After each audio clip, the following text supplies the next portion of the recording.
Kaç büyük mesela? Belli olmaz.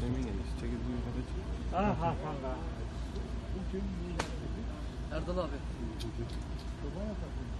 Buradan bu olmayabilir.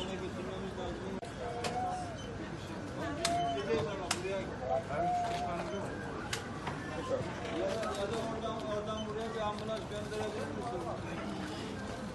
Gelip buradan alsın.